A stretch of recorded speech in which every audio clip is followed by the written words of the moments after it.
mas também com a questão da prevenção combinada, né, que é um pouco do que a gente vai focar, mas não tem como falar de prevenção do HIV sem falar um pouco do panorama do cuidado do programa de AIDS brasileiro, né, que é referência aí no mundo, ainda é referência. Eu vou trazer alguns dados para embasar um pouco a nossa discussão. Vou projetar aqui a apresentação.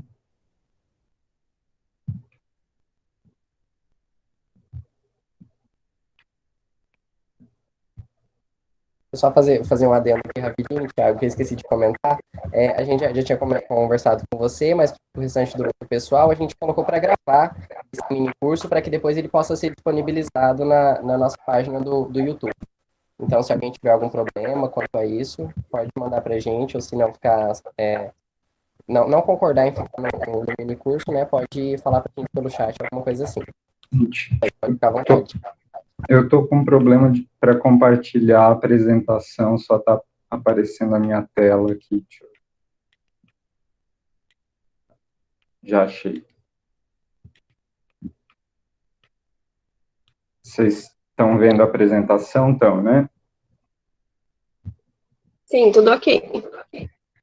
Então, esse é depois de muito pensar, né, de acordo com a proposta do que vocês tinham apresentado, eu acabei escolhendo o título da apresentação de hoje à noite, que falar de HIV não tem como a gente falar de HIV sem falar de direito à saúde sexual e também aquilo que eu estava falando do cuidado integral das pessoas vivendo com HIV/AIDS, né? Então, sou Thiago Xeri Morelli, médico de família e comunidade, e eu vou trazer um pouco dessa minha experiência nos últimos 2 anos com política pública de HIV no nosso país. Primeiro, esse é um slide que resume bem, e talvez seja um slide que mostre o tamanho do nosso desafio com relação à pauta do HIV/AIDS, que são alguns indicadores, né, com relação a novas infecções. Então, aí todos os anos é mais ou menos esse o número que tem se mantido estável, e daí está o nosso desafio de ampliar as propostas e as políticas de prevenção combinada para que a gente conseguir reduzir esse número alto de 40 mil novas infecções ano, que é que mais ou menos tem sido estável aí nos últimos anos.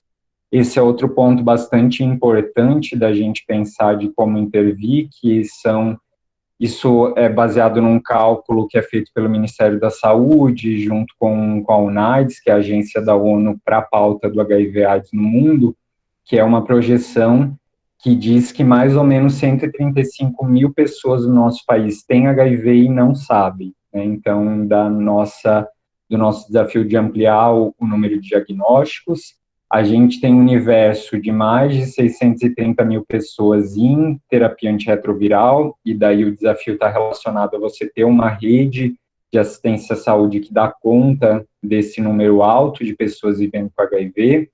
E, além disso, né, a gente ainda tem algumas questões de abandono de tratamento, de pessoas que estão em tratamento, mas não estão com carga viral indetectável, que eu vou falar um pouquinho depois sobre isso, mas é o objetivo final, né, a gente quer indetectar a carga viral, porque isso tem uma série de benefícios na vida da pessoa vivendo, mas esse último dado aí talvez seja o mais desafiador. Hoje a gente tem isso do boletim epidemiológico do final do ano passado, então já são mais pessoas, mas a gente está aí com 900 mil pessoas vivendo com HIV no Brasil, possivelmente mantendo esse número de 40 mil novas infecções por ano. Ano que vem a gente está chegando a quase 1 milhão de pessoas vivendo com HIV no Brasil, né?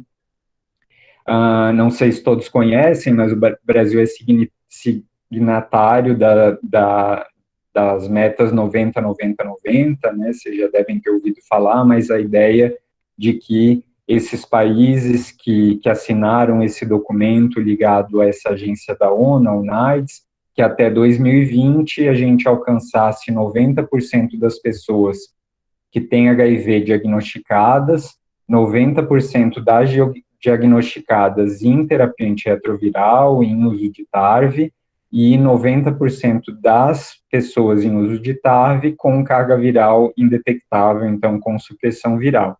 De todas essas metas, a única que a gente já alcançou foi a da supressão viral, isso muito relacionado com assistência à saúde, mas também o Brasil tem os melhores antirretrovirais do mundo, né, um dos poucos países que garante acesso público e gratuito de forma universal à terapia antirretroviral e ao cuidado em saúde para o HIV, e esse indicador de 93% de supressão viral tem relação com isso, mas a gente ainda, né, patina nas duas primeiras barras da meta, que é com relação aos diagnósticos, aquilo que eu falei, mais de 135 mil pessoas que têm HIV e não sabem, e o desafio maior ainda, que é colocar todo esse universo de pessoas diagnosticadas e ainda não diagnosticadas em tratamento.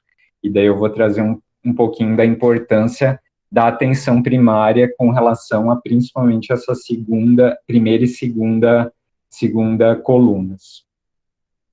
Aqui, né, felizmente, o Brasil continua tendo indicadores positivos. Agora, com a pandemia, a gente não sabe o impacto que vai ter com relação à assistência, à mortalidade, mas até ano passado, então, o Brasil vem apresentando resultados bastante positivos, né? A gente teve uma redução importante da mortalidade por AIDS nos últimos 5 anos, é uma queda que só tinha sido observada lá na introdução dos antirretrovirais, e a gente vinha mantendo estável a mortalidade, e nos últimos 5 anos conseguiu ter uma queda mais acentuada, e daí eu vou trazer um pouco dessa discussão. Mas, quando a gente olha para esse indicador, também é importante observar algumas questões. Então, por exemplo, essa foi uma queda puxada pela queda da mortalidade de pessoas brancas, né? Enquanto a gente teve essa queda de 22,2%, a gente tem um crescimento na proporção de óbitos por AIDS de pessoas negras. Então, é sempre um indicador que a gente precisa olhar com cuidado, inclusive as diferenças regionais, e falar de HIV/AIDS é falar de vulnerabilidades, né? Então, de iniquidades, e esse já é um dos pontos que a gente precisa estar aí no radar para observar o cenário de HIV no Brasil. E aqui um pouquinho da situação regional, né, também foi uma queda puxada tem alguns estados, né, poucos de Norte e Nordeste, mas foi puxada principalmente pela região Centro-Sul, enquanto a maioria dos estados de Norte e Nordeste, a gente teve um aumento da mortalidade.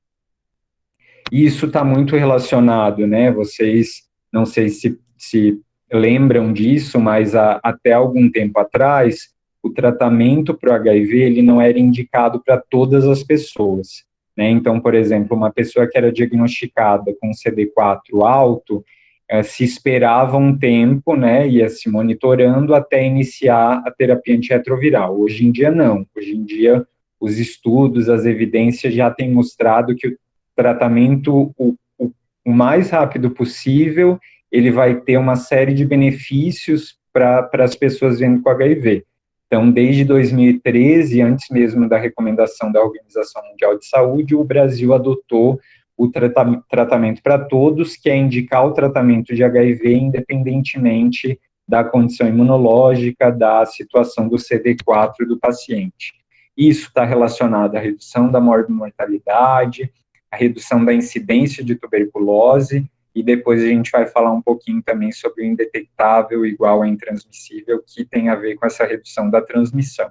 Aqui eu atento, né, a tuberculose ainda é a doença infecciosa que mais mata as pessoas vivendo com HIV, então existe uma associação direta entre essas duas condições, e para garantir uma boa assistência, a gente sempre tem que ter em mente da importância da tuberculose, né, da coinfecção TB-HIV, no impacto de mortalidade das pessoas vivendo. Aqui também a taxa de detecção a gente tem reduzido, né, então aí as projeções em torno de 12,3 mil casos foram evitados nos últimos anos, mas a mesma coisa a gente precisa olhar de forma regional, né, quando a gente olha ali os indicadores de Norte e Nordeste, a gente vê que a taxa de detecção tem aumentado, né, então sempre olhar esses indicadores positivos com um olhar mais direcionado para algumas questões regionais e de vulnerabilidade. Aqui, né, a AIDS no Brasil, ela tem um perfil que depois a gente vai conversar melhor, mas a faixa que mais tem crescido na faixa de jovens e principalmente homens jovens, né, então esse aumento importante aí na taxa de detecção de AIDS nos jovens do sexo masculino. E quando a gente vai falar, então, do HIV no Brasil, a gente tem que olhar para esse gráfico, tá? Porque ele mostra o perfil da epidemia no Brasil. No Brasil, diferente de alguns países africanos e alguns outros países, a gente não tem uma que é chamada de epidemia generalizada. A gente tem uma epidemia concentrada no que a gente chama hoje de populações-chave. Então, eu já vou trazendo alguns conceitos, né, a gente não fala mais pessoa infectada com HIV, então o termo, né, que o movimento social usa é sempre pessoa vivendo com HIV/AIDS, e a gente não fala mais grupo de risco, a gente fala em população-chave, tá? E hoje, no Brasil, as populações-chave no mundo, elas mudam, né, de acordo com a prevalência de HIV. No Brasil, as populações que são consideradas populações-chave são essas que, não é por acaso que elas são chamadas assim, mas elas são consideradas chaves porque elas apresentam uma prevalência de HIV superior à prevalência da população geral. Então, se vocês olharem aquela bolinha vermelha, o 0,4% é a prevalência que a gente tem na população geral no nosso país.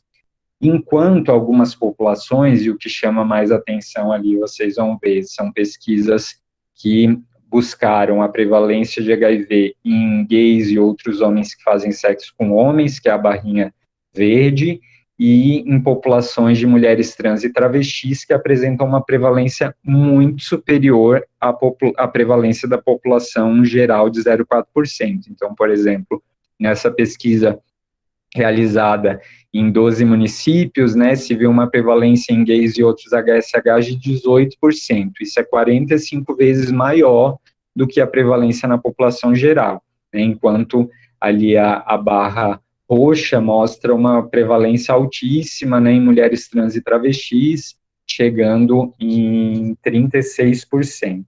Isso é importante da gente observar, porque aqui a gente precisa fazer uma disputa de narrativa, né? Enquanto o movimento conservador vai usar esses dados para dizer que gays e mulheres trans são promíscuos e por isso são pecadores e por isso tem essa prevalência de HIV tão aumentada, a gente vai falar em vulnerabilidade, vai utilizar esses dados de prevalência para demonstrar que historicamente foram populações que tiveram menos acesso ao cuidado em saúde. E isso impacta diretamente no acesso a políticas de prevenção, ao HIV e outras ISTs, mas também a outras condições de saúde.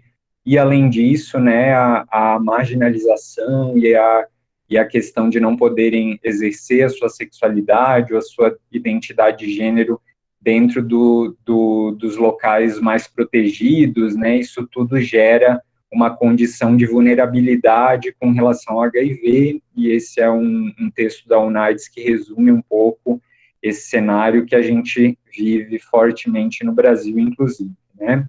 Além disso, né, e essa condição dessa prevalência, ela é multifatorial, mas existe uma questão biológica, né, de transmissão também, quando a gente pensa o sexo anal receptivo, né, e ali tem essa tabelinha do CDC dos Estados Unidos, que mostra que o risco de transmissão e da importância da gente falar sobre prática sexual com os nossos pacientes, o risco de transmissão numa prática sexual do tipo sexo anal receptivo, que seria, por exemplo, indivíduo passivo no sexo anal, é muito, muito superior às outras formas de prática sexual. Ah, mas quer dizer então que o sexo vaginal insertivo não tem risco de HIV? Não é isso que eu estou dizendo, e a tabela mostra que existe sim um risco, mas é um risco bem menor do que, por exemplo, o sexo anal receptivo ou mesmo o sexo anal insertivo, né? Então, a importância da gente falar sobre prática sexual, resumido um pouco nessa tabela. E daí, diante daquele cenário de prevalência, a gente vai trabalhar com esses conceitos de populações chaves, que no Brasil seriam essas 5, e isso tem a ver com aqueles dados de prevalência de HIV no nosso país, e populações prioritárias, então, que também mostram algum grau de vulnerabilidade com relação ao cenário de HIV/AIDS, né? Então, aquilo que eu mostrei, por exemplo, né, de que a gente vem tendo uma queda importante em mortalidade, puxada por população branca, e quando a gente olha para a população negra brasileira, a mortalidade continua subindo. Então, por isso, né, que além da questão da prevalência, a gente tem um olhar um pouco mais ampliado com relação a outras questões de opressão e de vulnerabilidade com relação ao HIV.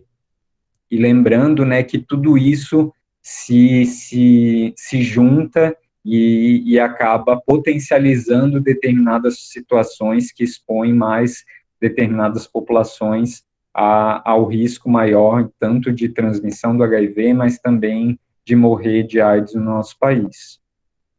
E aqui, aquilo que eu estava falando, né, a gente hoje vive um novo cenário com relação às políticas de prevenção. Então, se antes tinha muito uma ideia de estigmatização dos indivíduos, das pessoas vivendo com HIV, e aquela noção de grupo de risco, hoje a gente fala numa política de prevenção que leve em conta todo esse estigma e discriminação e tenta, de alguma forma, transpor essas barreiras para que essas pessoas consigam acessar diagnóstico, tratamento e cuidado integral. Então, hoje a gente fala muito mais em prevenção combinada. E o que seria a prevenção combinada? Eu gosto de explicar a prevenção combinada ao HIV, mais ou menos com essa ideia do feixe ali dos fios de uma corda, né?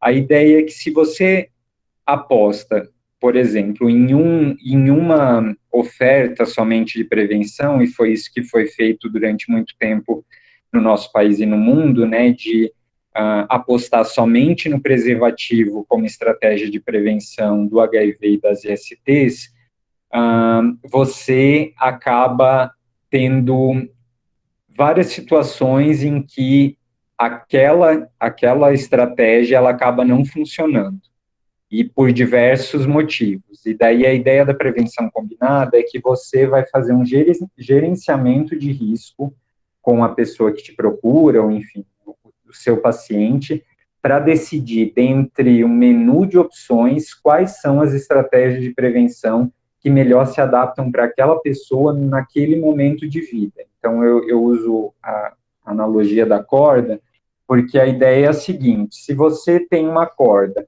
que está super tensionada e você tem um fio só nessa corda, se esse fio rompe, a corda ela arrebenta. Se você coloca mais fios nessa corda, você, mesmo um deles arrebentando, você tem a retaguarda de outros fios que vão dar continuidade àquela proteção. E essa tensão é o que a gente vai ter que estabelecer nesse gerenciamento de risco com os nossos pacientes. Então, por exemplo, se a gente está atendendo um indivíduo que fala, olha, eu tô num período da vida que eu gosto de sair bastante, eu não tô monogâmico, eu fico com muitas pessoas, eventualmente, se eu uso álcool, eu esqueço de usar o preservativo, e eu tenho bebido bastante, e acabo esquecendo, são relações que eu não tenho contato com esses indivíduos. Então, é uma pessoa que ele está te dizendo que a corda dele está bastante tensionada, e se você colocar toda a energia, e ele te disse que o preservativo, ele às vezes funciona, às vezes não funciona. Então, se você coloca toda a possibilidade de prevenção do HIV nesse fio dessa corda, a chance dele romper é muito alta. Então, por isso que a gente fala nessa lógica de prevenção combinada. pode ser que esse mesmo indivíduo vai chegar para você e vai dizer amanhã e falar, olha, encontrei o amor da minha vida, estou monogâmico, não tenho bebido mais, estou usando preservativo, tudo certo. Então, essa capacidade da gente identificar situações e momentos de vida de maior vulnerabilidade é uma habilidade bastante importante para os profissionais de saúde, principalmente os profissionais da atenção primária.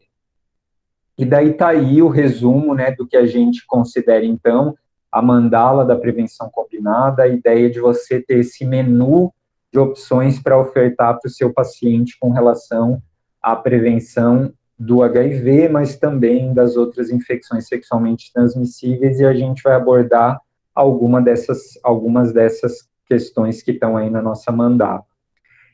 E dentro da proposta da prevenção combinada, aquilo que eu estava falando com relação às vulnerabilidades, a gente não fala só em intervenções biomédicas, apesar do grande destaque, e aqui eu vou falar mais especificamente sobre PrEP e PEP, mas a ideia de prevenção combinada do HIV, ele leva em conta aqueles aspectos que eu trouxe lá no início, quando eu mostrei aquele gráfico de prevalência do HIV, ou quando eu falei de mortalidade com essas especificidades regionais, raciais, enfim, né? Quando a gente fala de prevenção combinada, apesar do foco nas intervenções biomédicas, a gente faz um olhar ampliado sobre o cuidado em saúde, sobre direitos humanos, sobre acesso à saúde sexual e reprodutiva, tá?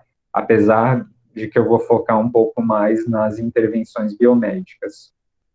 E daí um aspecto que eu gosto de começar provocando é o que a gente entende enquanto sexo seguro, né? E durante muito tempo a gente colocou o sexo seguro como um sexo que usa a camisinha. Em nenhum momento a camisinha perdeu a sua importância. Acho que esse é outro ponto que a gente precisa frisar.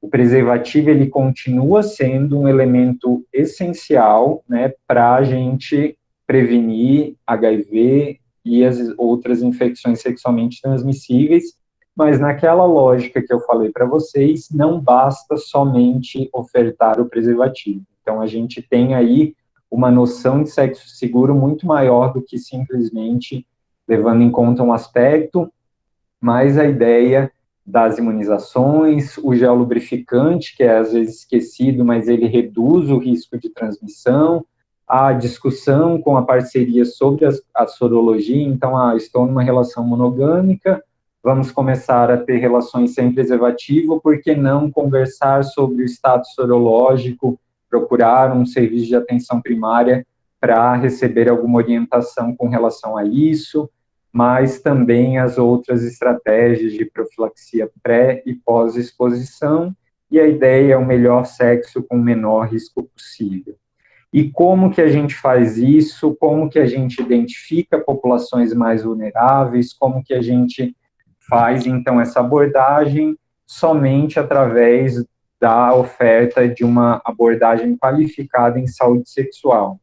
E quando a gente fala em cuidado integral, não tem como excluir a saúde sexual, né? Eu acho que esse é um tópico que muitas vezes, por questões nossas, enquanto profissionais de saúde, a gente não aborda, né? E isso faz parte. Então, enquanto médico de família e comunidade, enquanto profissional da atenção primária, é essencial, se eu quero fazer um cuidado integral de verdade para os meus pacientes, que eu faça a abordagem de saúde sexual, e existem formas de fazer, né? Então, por isso que a gente fala em desenvolver habilidade de comunicação para a clínica em saúde sexual, e aqui eu trago algumas dicas, mas se vocês quiserem ter acesso ao material bastante interessante com relação a isso, depois eu vou passar, mas seria o protocolo clínico e diretrizes terapêuticas de infecções sexualmente transmissíveis, que foi lançado ano passado pelo Ministério da Saúde, e é a primeira vez que existe um capítulo de saúde sexual que fala um pouco sobre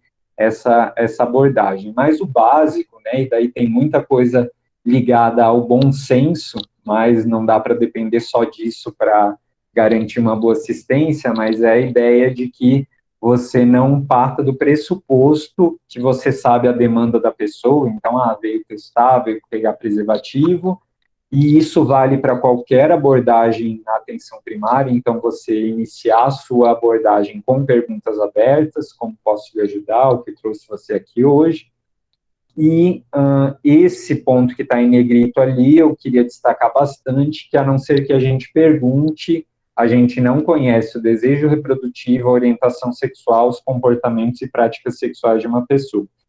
Então, não partam do pressuposto que vocês sabem a orientação sexual, porque eu estou atendendo um homem mais afeminado, eu parto do pressuposto que ele é gay, e se eu estou atendendo um homem cis que não tem nenhum traço de feminilidade, eu parto do pressuposto que ele é um homem heterossexual. Né? E é nessa forma que, infelizmente, o cuidado em saúde funciona, e nesse sentido a gente invisibiliza, né, questões importantes de orientações não só com relação ao cuidado do HIV, das ISTs, mas também de uma abordagem mais qualificada de saúde mental, a questão de abordagem de histórico de violência, né, de bullying, de assédio com relação às questões ligadas à orientação sexual e identidade de gênero. Então, que a gente pergunte, e existem formas para fazer essas perguntas, né, mas a ideia é que quando você transforma aquilo numa rotina e fala, dona Maria, eu vou fazer umas perguntas para a senhora, mas são perguntas que eu não quero que a senhora fique inibida e que a senhora não pense nada de mal, mas são perguntas que eu faço para todos os meus pacientes. Ou, eu vou fazer umas perguntas porque a minha preceptora da residência falou que eu preciso perguntar, ou a minha preceptora do internato, ou, enfim, do estágio. Então, tentem naturalizar essa abordagem, e isso cada vez vai ficando mais fácil para vocês e para os pacientes. Observem sempre a linguagem não verbal, né? A gente, dentro da atenção primária, tem alguns privilégios, né, com relação ao cuidado das pessoas, e um deles é o vínculo, né? Então, você fazer esse tipo de pergunta para um paciente que você já tem vínculo é muito mais fácil, e a longitudinalidade, então, você não necessariamente precisa abordar esses temas já numa primeira consulta, né? Você sabe que vai ver aquele indivíduo mais uma vez, então você pode ir preparando o terreno para esse tipo de abordagem, mas quanto mais natural for, mais fácil, né, da pessoa não se sentir constrangida e nem de você mesmo. Aqui algumas questões de aspectos importantes para serem questionados com relação ao histórico sexual do indivíduo. E daí eu queria trazer um pouquinho daquilo que eu falei com relação ao cenário de acesso ao tratamento, que é a nossa segunda coluna das metas 90-90-90.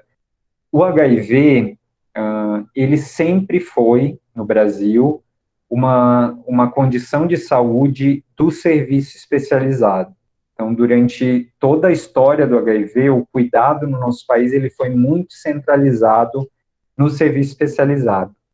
Mas hoje a gente tem um perfil de doença e um cenário epidemiológico muito diferente do que era na década de 80 e 90, tanto de oferta de medicamentos, quanto de organização de rede, mas cada ano a gente tem, como vocês viram, né, aumentado o número de infecções e aumentado o número de pessoas em tratamento, possivelmente chegando aí nos próximos anos a 1 milhão de pessoas vivendo com HIV, e 1 milhão de pessoas vivendo com HIV com indicação de terapia antirretroviral.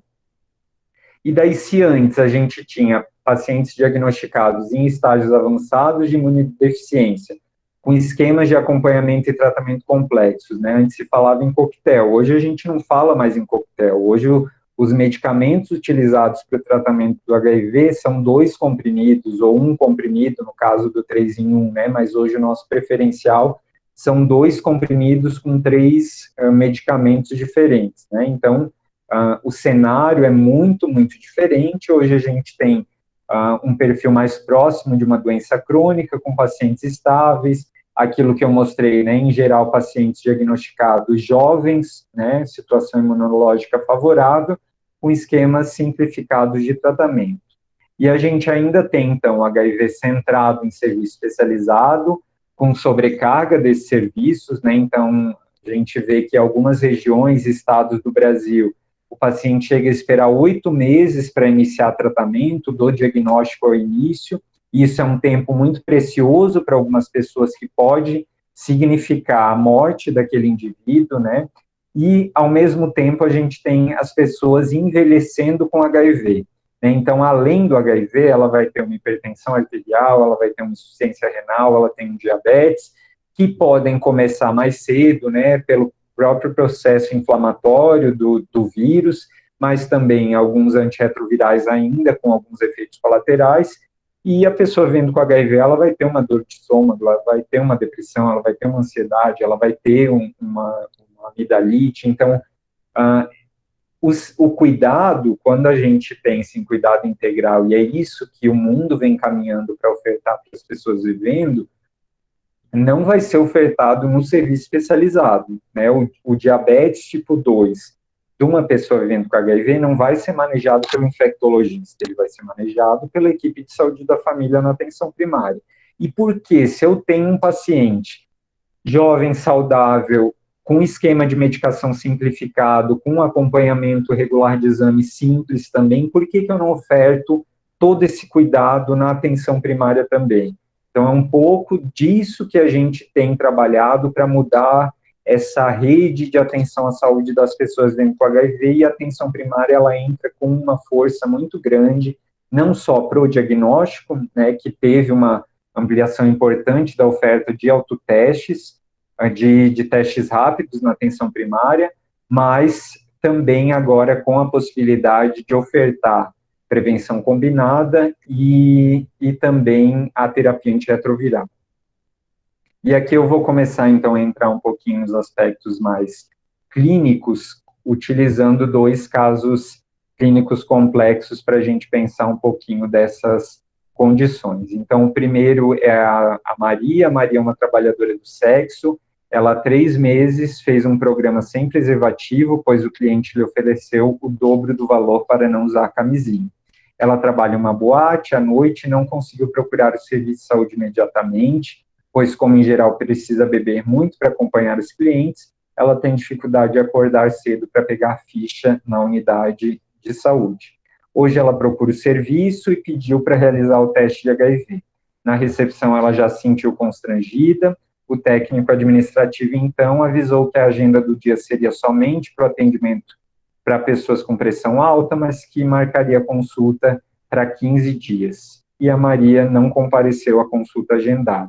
E esse caso, ele traz justamente aquilo que eu estava falando de vulnerabilidade. Ele traz um conceito que a gente chama de lei dos cuidados inversos. Então, a gente, muitas vezes, na atenção primária, prioriza as pessoas que menos precisam, né? E no caso da Maria, por toda a situação de vida dela, ter perdido aquela oportunidade, talvez não volte mais, né? A Maria talvez nunca mais procure o serviço de saúde, ela já se sentiu constrangida, ela não teve uma boa orientação com relação à demanda dela, né? Então, para algumas pessoas, pelas condições de vulnerabilidade delas, se você não oferta o cuidado de forma imediata, ou pelo menos você tem algum tipo de orientação mais robusta no primeiro contato, você está perdendo a oportunidade de intervenção com relação àquela pessoa, né? E daí aqui eu trago algumas possibilidades, mas como A, B ou C, não certo e errado, mas mais para a gente pensar. Não sei se vocês já tiveram oportunidade de estagiar na atenção primária, já trabalharam na APS, mas uma possibilidade seria, então, a Maria ser encaminhada pelo técnico administrativo para uma escuta inicial com ACS, que incluiria a paciente na planilha da equipe para avaliação do enfermeiro, que tinha vagas de demanda espontânea, e após o acolhimento e discussão do risco, né, de gerenciamento de risco, foram realizados os testes rápidos e disponibilizados preservativos, ou a Maria, então, que foi esse caso, né, foi agendado daqui a 15 dias e ela acabou não vindo à consulta, ou como a unidade não realizava teste rápido, a Maria foi encaminhada para um CTA. E daí esse é um ponto que eu trago, que é super importante, que no caso a Maria, ela veio diretamente procurando demandando a testagem, né? Mas, dentro da atenção primária, muitas vezes a gente não vai ter diretamente a pessoa questionando, mas vão ter situações, como esse segundo quadro, como o primeiro quadro, eu digo que, por exemplo, eu diagnostiquei um corrimento uretral. Aquele paciente está dizendo clinicamente para você que ele teve uma exposição sexual de risco. Então, você não pode deixar de ofertar os outros testes diagnósticos para as outras ISTs e para o HIV, né? Ou no caso do paciente chegando pela demanda de testagem, mas tem o desafio maior ainda, que são aquelas pessoas que chegam com demandas ocultas, né? Então, você, né, atende uma paciente que vai relatando queixas ginecológicas inespecíficas, faz exame físico, não tem nenhuma alteração, mas ela vem com aquilo, e daí você, abordando mais com vínculo, com empatia, você descobre que é uma mulher em situação de violência, e que ela sofre violência sexual do parceiro, não usa preservativo, enfim, né? A gente não pode olhar para as ISTs e para o HIV e para a oferta de testagem só com quem chega demandando, né? Mas quem chega demandando precisa ter essa escuta e essa orientação com relação à possibilidade de testagem da forma mais imediata possível. E é importante a gente entender que o ato de testar, ele não é apenas um ato mecânico do teste. Ele é a possibilidade da gente inserir algumas populações no cuidado integral, né? Então, você identifica, a Maria chegou, né, com essa demanda de testagem, mas você identifica uma série de questões da vida dela que podem ser trabalhadas, e o teste rápido foi a porta de entrada para Maria no sistema de saúde e na atenção primária, né? Então, vejam essas estratégias que, num primeiro momento, elas são biomédicas, mas que elas podem representar uma série de ofertas de cuidado de forma mais ampliada e de uma forma integral para aqueles indivíduos. Então, aqui, né, felizmente, a gente tem ampliado bastante a distribuição do teste rápido como ferramenta de diagnóstico no nosso país, são muito melhores no sentido de poder ofertar de forma muito mais dinâmica o resultado, né, e para o HIV, depois a gente vai falar um pouquinho de diagnóstico, é possível você fazer o diagnóstico somente utilizando o teste rápido, né, não é necessário coletar a sorologia para confirmar um diagnóstico. Além disso, hoje o Brasil também trabalha com a possibilidade de autotestes de HIV, né? Então a gente entende que, devido à barreira de acesso, então você pega, por exemplo, uma mulher trans, né, que tem dificuldade de acessar um serviço de saúde, porque ali na porta do serviço de saúde ela já encontra várias barreiras, são olhares discriminatórios, são recusas de atendimento ou a recusa de usar o nome social. Então, para algumas populações, o autoteste ele acaba sendo uma ferramenta bastante interessante de possibilidade de diagnóstico, não diagnóstico, porque ele não é diagnóstico, ele faz uma triagem, mas dessa triagem ser feita de forma extramuro para algumas populações mais que têm maior dificuldade de acessar o serviço de saúde, ele não aumenta suicídio, não, né? Eu acho que a gente tem que desburocratizar o acesso ao diagnóstico de HIV no Brasil, e o autoteste é uma forma bastante interessante que já vem sendo distribuído pelo Sistema Único de Saúde. E daí eu vou discutir um pouco, então, as condutas com relação a Maria, né, a ideia da gente falar com a Maria sobre PrEP e PEP, depois eu vou explicar um pouquinho o que são esses nomes aí para vocês, apesar de eu acho que a maioria já deve ter ouvido falar, mas reforçar o uso do preservativo, verificar dificuldades de acesso, vacinação, né, lembrar da importância que a atenção primária sempre vai ter esse olhar mais ampliado, e falar então um pouco sobre as profilaxias, né, entrando aí um pouquinho nessas duas ferramentas de prevenção combinada que estão cada vez mais difundidas, mas vou explicar um pouquinho a diferença entre elas. A PEP, então, é mais antiga no SUS, ela é a profilaxia pós-exposição, A diferença entre as duas, eu gosto de utilizar a analogia, apesar de não ser a mesma coisa, mas eu acho que fica mais fácil de compreender. Mas a PEP seria a nossa pílula do dia seguinte e a PrEP seria o nosso anticoncepcional, se a gente fosse fazer uma analogia com relação à prevenção da gestação não planejada, por exemplo, né? Então, a lógica é, a PEP, eu fui numa balada, bebi, tive uma relação com um cara que não sei quem é, não usei preservativo, acordo no outro dia de manhã em casa só lembrando, putz, transei sem camisinha e tal, não sei quem é, então eu tenho a possibilidade de procurar um serviço de saúde e utilizar o antirretroviral por 28 dias.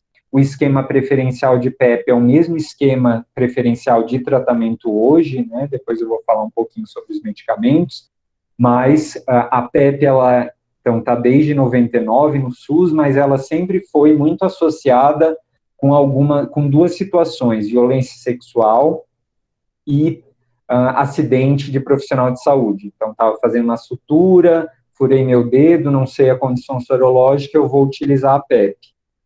Já há algum tempo ela é utilizada também para exposição sexual de risco naquela situação que eu falei para vocês, né? Então, o paciente chega, transei sem camisinha ontem, uma relação aleatória, não sei a condição sorológica dessa parceria, não tenho contato dela, o que eu faço? Infelizmente, ainda tem profissionais que não sabem que essa é uma oferta importante para a prevenção do HIV. Então, a PEP, ela é indicada, continua sendo indicada para as condições tá aqui, né, de exposição sexual por violência sexual, por estupro, por acidente, mas também para exposições consensuais sem a utilização de preservativo, e é o que mais tem crescido aí na oferta. Quando a gente olha, né, o perfil da PEP no nosso país, a gente ainda tem um perfil, se a gente lembrar que a nossa população-chave para o HIV, né, são gays e outros HSHs, população trans, a gente ainda tem uma proporção muito maior de homens cis e mulheres cis.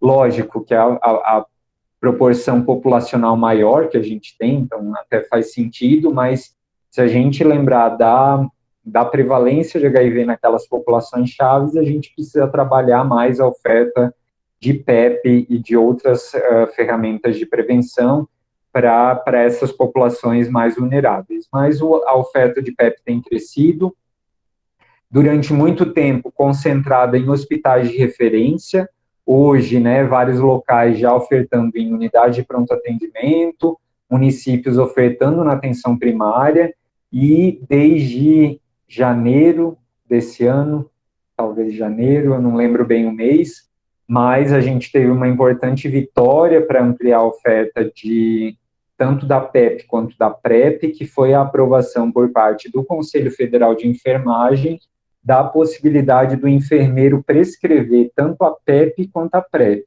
A única coisa é que eles pedem que os municípios e estados tenham protocolos específicos, né? Então, já existe a liberação nacional, mas para o município, né, para os serviços daquele município ofertarem a prescrição por parte de enfermeiros, precisa que tenha algum protocolo local regulamentando isso.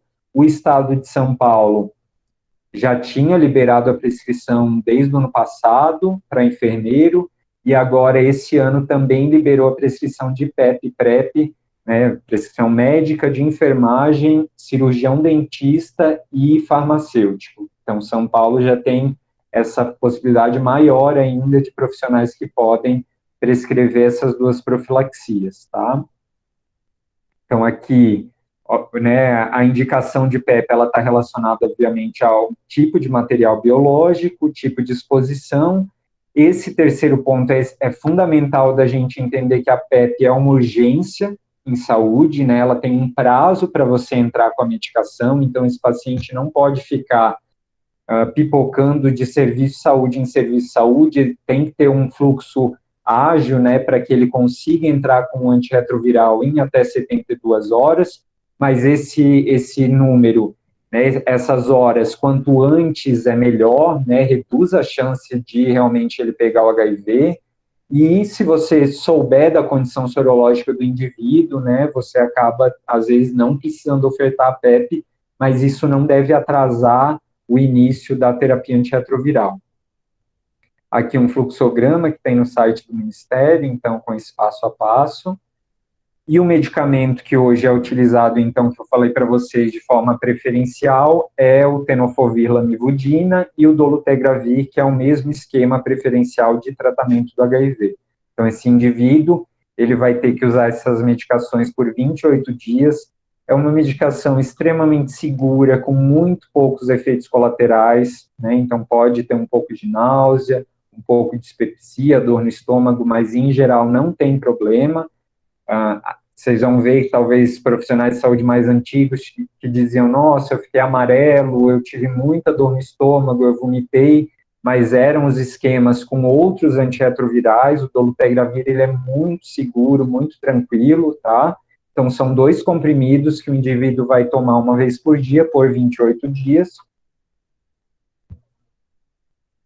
E tem uma série de cuidados, né, a serem tomados, mas, em geral, é um esquema bem tranquilo. E se vocês quiserem mais informações, os documentos oficiais com relação aos protocolos, né, de cuidado tanto das pessoas vivendo, mas também das profilaxias, estão todas no aids.gov.br, numa aba chamada PCDT, que são os protocolos clínicos e diretrizes terapêuticas, que vão ter de todas as condições, vai ter de PEP, vai ter de PrEP, e ali fala todo o manejo. Eu não achei que fosse pertinente a gente entrar em detalhes, mas está aí o esquema preferencial, que pode ser prescrito, né, por médico, enfermeiro em alguns locais, e também em São Paulo por cirurgião dentista e farmacêutico, tá?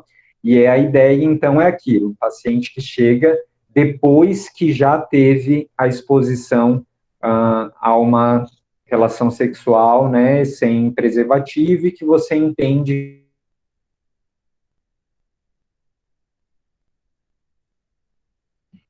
E daí,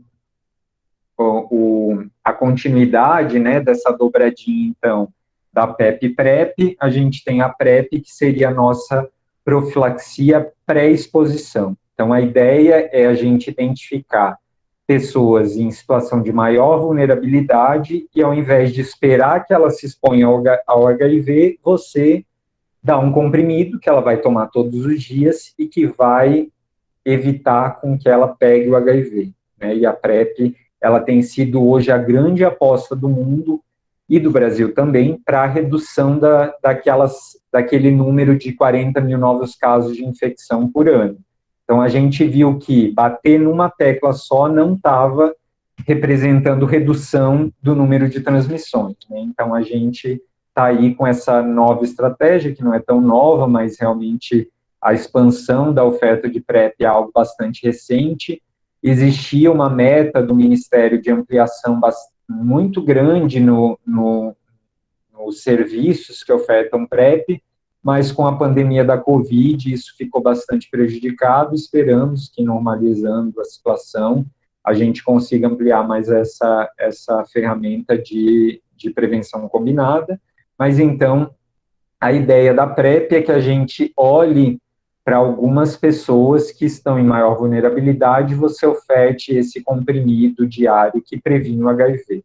A PrEP no Brasil, ela está indicada para essas populações. Daí, quando a OMS, quando o Ministério lançou a política de oferta de PrEP, muita gente falou, mas isso não é discriminação, né? Até que ponto, por que você faz uma oferta de uma prevenção de HIV somente para alguma população específica? E daí eu peço para vocês olharem para aquele gráfico que eu mostrei lá no começo da prevalência de HIV, né? Então, se vocês olharem para aquilo, vocês vão ver que são as populações que têm uma prevalência de HIV bem maior do que a população geral. Não fazer nada com relação a esse aspecto é negligência e é preconceito também. Então, a gente está olhando epidemiologicamente uma condição de saúde que tem uma prevalência bastante desproporcional por aquelas questões de vulnerabilidade que eu comentei com vocês, e a gente vai ofertar, a partir de estudos de custo-efetividade, né, uma política de saúde que vai garantir, então, a prevenção do HIV, né, para determinadas populações. Aqui, isso é importante, não basta ser um homem gay para você dizer, ele tem indicação de PrEP. É aquilo que eu falei, um homem gay que está numa situação monogâmica ou mesmo que fique com outras pessoas, mas que te fala, eu sempre uso preservativo, não tem problema com isso, né, não é para ele que a PrEP é indicada. A PrEP é indicada para aquele cara que eu falei para vocês. Ele terminou um relacionamento agora, ele está pegando geral, ele não usa preservativo quando ele bebe quase todos os finais de semana, quase sempre que ele sai, ele usa outras drogas e não lembra do preservativo, e daí, né, ele tem, por exemplo, a prática de sexo anal receptivo, que é altamente o risco, né, muito grande de transmissão, e daí você vai ficar batendo na tecla do preservativo para aquele indivíduo, né, ele já disse que o preservativo somente não funciona. Então, você tem a possibilidade de encaminhar ele, a PrEP ela ainda está muito centralizada, mas a ideia é que, inclusive, futuramente a gente tenha a possibilidade de oferta de PrEP na atenção primária, mas ainda bastante concentrada. Então, a ideia é que você identificando, né, um paciente que faz parte desses grupos, né, que estão mais expostos ao HIV, que são mais vulneráveis ao HIV, você encaminhe para esse serviço de referência, que ainda também está bastante concentrado nas capitais, mas a gente espera que esse cenário mude. Então, a PEP é a combinação de 2 antirretrovirais, o tenofovir e a emtricitabina, um comprimido via oral. Tem essa questão importante, né, a prevenção, ela começa a acontecer a partir do 7º dia para sexo anal, né, porque o antirretroviral, ele está mais disponível ali na região anal, até por uma questão de vascularização, e para transmissão vaginal, então, somente a partir do 20º dia que aquela pessoa está protegida depois de ter iniciado o PrEP. Então, por isso que quando a gente prescreve, sempre orientar o uso de preservativo, né, uma coisa não exclui a outra, e esse é o grande debate que se faz com relação à PrEP. Mas se a pessoa está usando PrEP, ela vai parar de usar preservativo. Gente, a PrEP ela é indicada justamente para a pessoa que não usa preservativo. A gente não vai estar estimulando com que ela deixe de usar. A gente identificou que é um indivíduo que utiliza pouco preservativo, que se expõe muito, então, o que você prefere, né? Ficar com esse discurso moralista ou realmente prevenir com que aquela pessoa pegue HIV? Né? E daí tem todo o debate com relação às outras ISTs. A pessoa que está em PrEP, ela é testada regularmente para sífilis, alguns locais para clamídia e gonorreia, ela é monitorada com relação a sinais e sintomas. Então, se você pensa que aquele paciente que eu falei para vocês está na vida louca, está pegando geral, não usa preservativo, ele nunca ia procurar um serviço de saúde, então agora ele, além de evitar a infecção pelo HIV, ele ainda vai todo mês ou a cada 3 meses e é testado regularmente para as outras ISTs. Né? Então, a gente está evitando o HIV e está diagnosticando e rompendo essa rede de transmissão sexual desses indivíduos altamente expostos ao HIV. Tá? Então, essas seriam as duas ferramentas de prevenção combinada, que são mais novas, menos conhecidas, mas que têm um potencial bastante interessante, principalmente a PrEP. O mundo tem apostado na PrEP como a ferramenta para a redução da transmissão de HIV. Né? Então, aí o Brasil também tem bancado essa política, e a pandemia, lógico que teve impacto, mas a gente espera que isso seja retomado o mais rápido possível. Aqui um pouquinho do perfil, né, quando esse é um ponto interessante, a gente ainda tem um perfil de PrEP, né, de maioria da população branca, além disso, principalmente homens gays e HSH, né, homens que fazem sexo com homens, mas um dado interessante de olhar é aquela escolaridade, né, a gente tem 70% com 12 anos ou mais de escolaridade. Então, infelizmente, é uma política de saúde que ainda está muito elitizada, vamos dizer assim, né? Ainda o acesso à informação sobre essa estratégia de prevenção ainda está muito numa faixa de população que é minoria no nosso país, que são pessoas com 12 anos ou mais de escolaridade. Então, da importância da gente, enquanto profissionais de saúde, descentralizar a informação e identificar pessoas em maior vulnerabilidade que tenham indicação a essa ferramenta de prevenção combinada. E aqui eu vou, então, mais um casinho para a gente logo encerrar e ter um tempo aí de discussão, mas daí trazendo um outro aspecto bastante importante, que é aquilo que eu falei do indetectável igual a intransmissível, que muda um pouco o panorama e o paradigma de prevenção que a gente tem tido nos últimos anos. Mas, então, para ilustrar isso, eu vou trazer o caso do Pedro.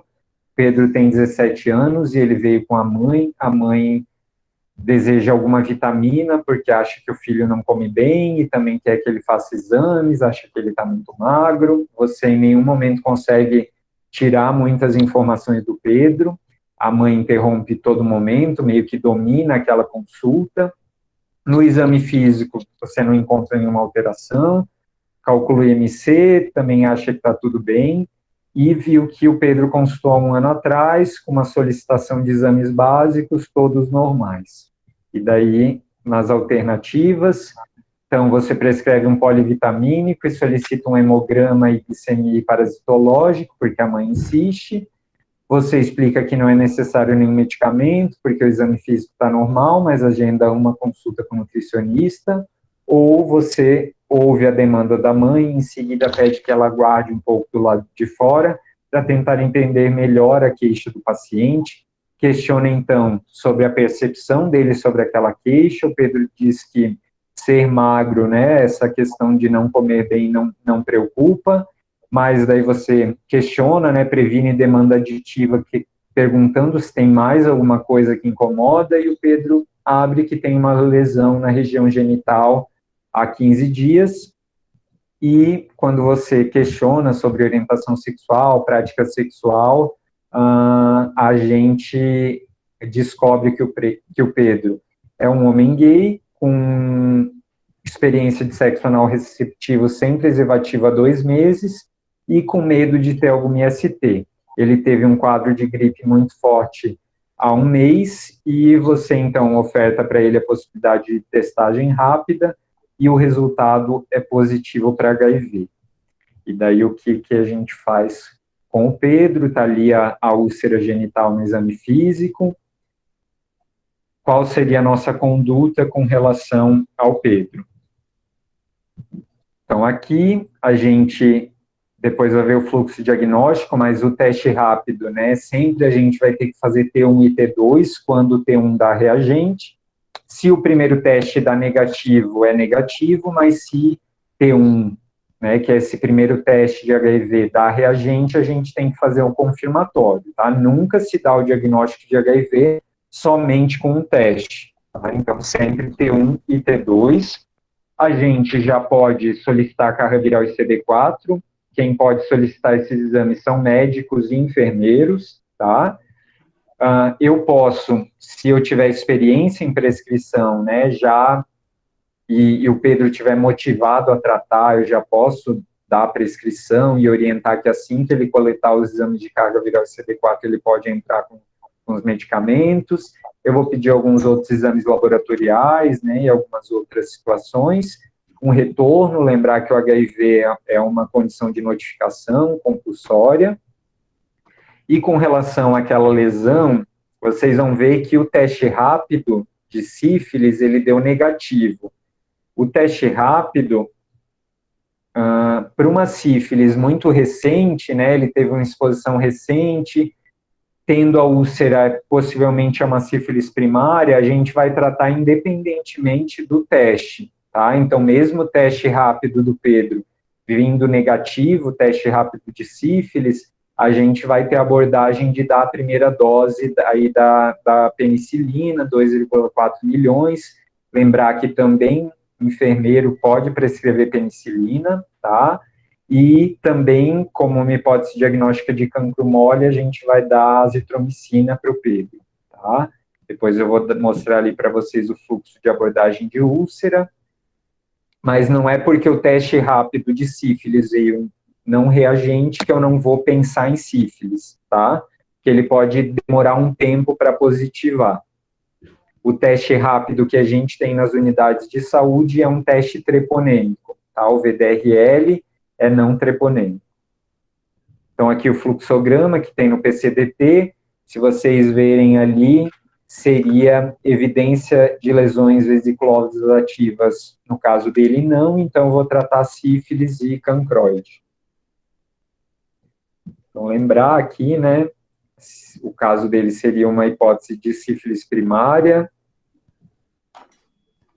Lembrar que a presença da úlcera aumenta o risco de transmissão do HIV e de outras ISTs, né? Então, e lembrar que a gente vive uma hiperendemia de sífilis no nosso país. E a situação do Pedro, ela não é atípica, né? Quem já passou por ambulatório de adolescente ou de mesmo de atenção primária sabe que é muito comum, né, o paciente vir acompanhado dos pais, mas existe o direito à saúde sexual dos adolescentes, né, e a gente viu ali nos dados de prevalência que é a faixa que tem crescido muito fortemente o HIV, então da gente ter essa abordagem, o Conselho Federal de Medicina, ele permite, então, a partir dos 14 anos, você ter essa intervenção independentemente da autorização dos pais, né? Então, você pode ter uma abordagem, pode ofertar anticoncepção, pode ofertar estratégias de prevenção e pode garantir a testagem dessas pessoas.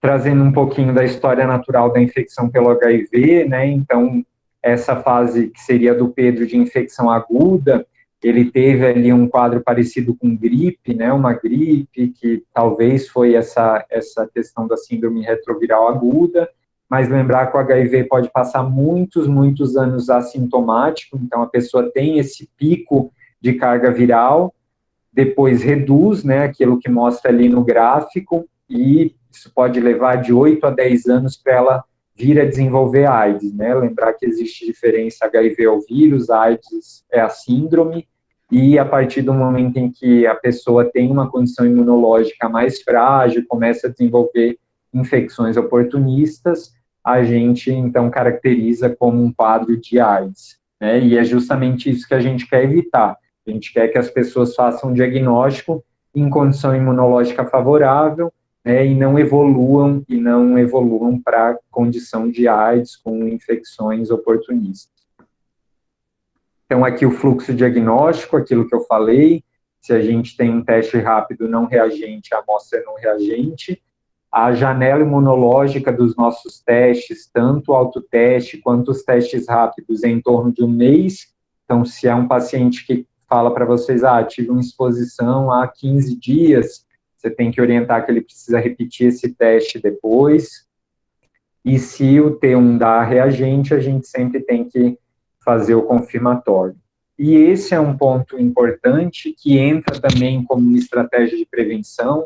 Se durante muito tempo a gente trabalhou com a lógica de culpabilização dos indivíduos, grupo de risco, marginalização, hoje, né, a estratégia de prevenção prioritária, né, a gente entende que só vai acabar com a transmissão no mundo a hora que a gente conseguir diagnosticar todas aquelas pessoas vivendo com HIV, e daí no Brasil esse cenário é em torno de 130 mil pessoas que têm HIV e não sabem, colocar essas pessoas em tratamento, em terapia antirretroviral, e em detectar a carga viral. Por quê? Porque a pessoa que está indetectável, né, está 6 meses em tratamento, ela não transmite o HIV. Né, e isso é uma virada no nosso paradigma de prevenção, que se durante muito tempo a gente pautou a prevenção no medo, e daí vocês vão lembrar, não sei, né, se vocês chegaram a pegar o momento em que as campanhas, elas focavam muito no medo, cuidado, o HIV, e mostravam aquelas imagens feias de ST, hoje a lógica é muito mais faça o teste, faça o teste, faça o teste, né? Porque a gente conseguindo diagnosticar e colocando em tratamento, a gente rompe essa cadeia de transmissão também. Então, isso são estudos que garantiram essa condição de indetectável igual a intransmissível, então é isso, mesmo uma pessoa vivendo com HIV, que está em tratamento há 6 meses, está com carga viral indetectável, se ela tiver uma relação sem preservativo, ela não vai transmitir o HIV, né? Isso é um passo novo com relação à possibilidade de prevenção dessa condição, e que a gente tem que difundir essa informação, que não são todos os profissionais de saúde que sabem. Isso dá qualidade de vida para a pessoa vivendo com HIV também, né? A pessoa indetectável, ela tem menos inflamação, ela tem menor risco de evoluir para a condição de AIDS, para ter infecções oportunistas, e também tem essa condição de não transmitir para outras pessoas, e por isso que diagnosticar e tratar e colocar em carga viral, como carga viral indetectável, também acaba sendo uma estratégia de prevenção combinada. Então, além de todas aquelas situações que eu falei para vocês, PrEP, PEP, o fato de você ofertar diagnóstico, tratamento e indetectar a carga viral, você também está prevenindo, né? E hoje, com o esquema com o dolutegravir, muitas vezes o paciente em 2 meses já está com carga viral indetectável, né? A gente consegue ter um controle da doença muito rápido, porque a gente tem o melhor esquema de tratamento do mundo, né, disponível de forma gratuita no Sistema Único de Saúde, né? E eu acho que uma coisa muito bonita do programa de AIDS brasileiro é que é isso, gente, mesmo uma pessoa que trata no serviço privado, que tem o seu infectologista privado, ou vai no consultório, ela pega o medicamento no sistema público, né? A gente tem todo o controle logístico de medicamento, a gente tem controle com relação aos exames, né? Esse monitoramento de abandono de tratamento via SUS, né? E é mais ou menos isso que a gente deseja para todas as outras condições de saúde, né? Que as pessoas tenham oferta de um cuidado integral, de qualidade, de forma gratuita, e com todas essas outras ferramentas que também estão disponíveis somente, por exemplo, a PrEP e a PEP você não tem no sistema privado, né? Ela é uma oferta que é exclusiva do sistema público, né? Algumas pessoas até compram, mas de forma regulamentada aqui no nosso país, quem oferta PrEP efetivamente é o SUS, e quem oferta PEP também é o SUS, né? Então, isso é um pouco do que o programa de AIDS brasileiro ainda tem feito, tanto na garantia de cuidado, mas também nessas estratégias de prevenção combinada. Então, de conteúdo seria isso, e agora eu acho que a gente pode abrir um pouco para a discussão.